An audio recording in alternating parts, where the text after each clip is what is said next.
very important subject to talk to you about today. All right. Literally in the last 2 days, I've had 2 or 3 conversations with women about this very thing, and it seems to be a systemic issue. So here's the deal.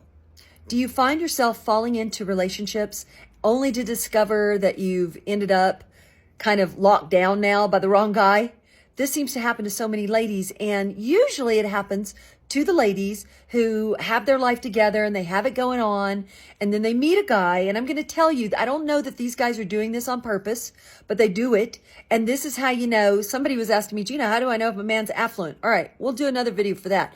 But here's how you know when he might not quite have it going on, and therefore his default is to sort of lock you down without having to do the work, which is why you end up in a relationship you shouldn't have been in the first place, all right? So usually these guys, they're sweet, they're adorable, maybe even they're handy around the house, but you're probably a lady who has your life together. So these men really gravitate to you, but they do not have the sophistication to know how to come up with fun plans or how to really listen to what you want to do. They don't really put a lot of effort in out of the gate. And usually their default is to do some sort of low level first date.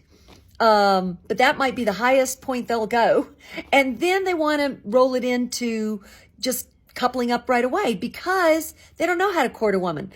They probably don't even want to court a woman. They may not have the money to spend to court a woman. So it's just easier for them, and they do it over and over and over again. It's easier for them to go on one date with you, and then all of a sudden, hey, let's go look around at Target. Or, hey, let me fix a fence in your yard.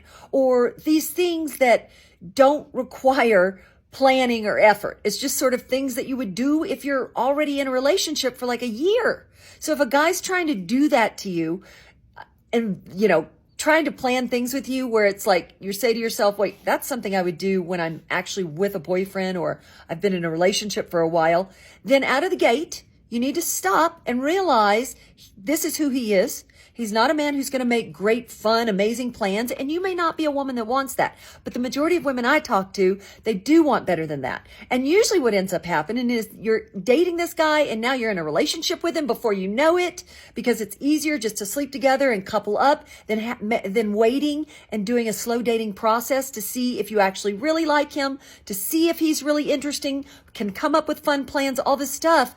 He skips that part and wants to lock you down. And then next thing you know, he's like saying, hey, can you fix my website? And you're trying to help him better his life. No, no, no, no, no.